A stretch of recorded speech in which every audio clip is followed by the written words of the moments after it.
Сатанизиран ли беше Висшия съдебен съвет и как ще върнем бялото му лице? Много хора се изказаха и питаха много работи, като че ли въпросите и отговорите ги знаем какъв да стане Висшия съдебен съвет.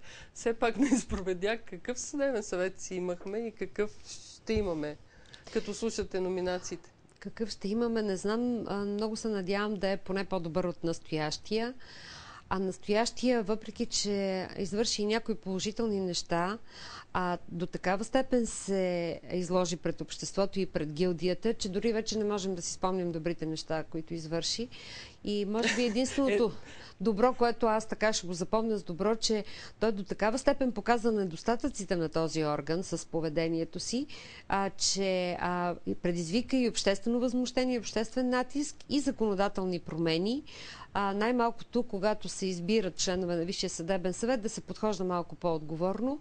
Дай Боже да не се изложим при избора на следващия. Страх беше основната дума, така ли?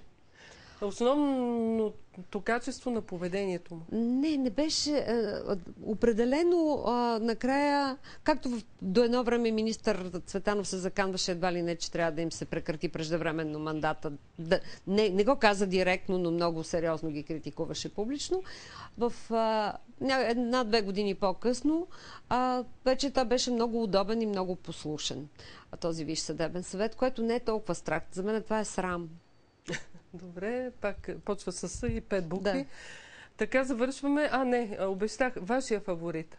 От прослушванията, може от квотата, защото в събота вие участвате. Не знам дали е редно да ги казвам публично. Аз си да имам няколко фаворита. От чутите, които са парламентарно дело, може. От парламентарните ли? Аз ще кажа от вашите. Вие ще ми кажете от нашите. Добре. От тези, които... значи, познавам някои, без да съм ги слушала. Ако искате само от тези, които не познавам, много ми хареса една колега от Варна, която никога сега не съм я виждала. Мисля, че Каролина Михайлова се казваше. Поне като поведение и изявление. Една прокурорка от Софийска апелативна прокуратура Магдалена също ми хареса. Не казваме на кои партии или дори не забелязах? Дори не зная. Сериозно ли?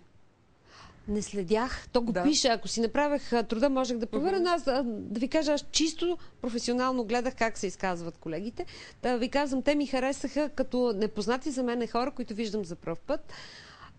Не мога да кажа дали какви са те като личности иначе, защото освен доброто изразяване публично, трябва да имаш и други качества.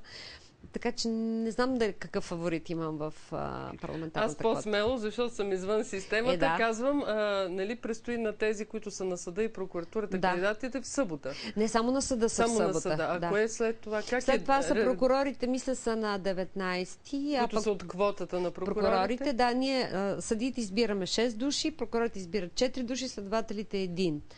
11 парламента или 12? Парламента е 11 и ние 11. Да, 24.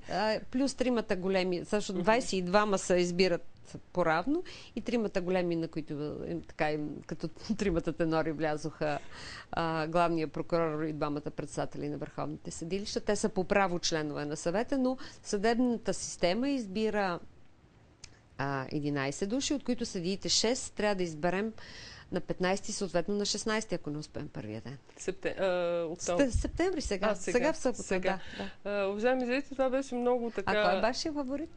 Ето, кой пита. Последният въпрос е на Нели Куцкова. Без страх. Впечатли ме, наистина не го познавам лично, Владимир Вълков. Мисля, че е от вашата квота или...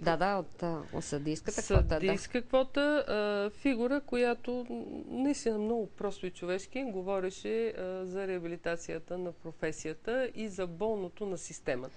Не знам, имаме ли още една минута да ви кажа... Не подкупвам журито. Не, няма да го подкупим журито. Аз го познавам от години колегата Вълков, въпреки че не сме работили заедно и мога да кажа, че той е един от хората, които с такъв ентусиазъм, той е почти като мисионер, се опитва да спечели общественото доверие за съдебната система, не чрез много приказки, а той се занимава с млади хора, които под формата на симулиран съдебен процес той въвежда в нашата професия. И аз си мисля, че ако някой е успял искрено и неподправено да покаже на обществото каква е нашата професия и колко е трудна, един от тези хора е Владимир Вълков.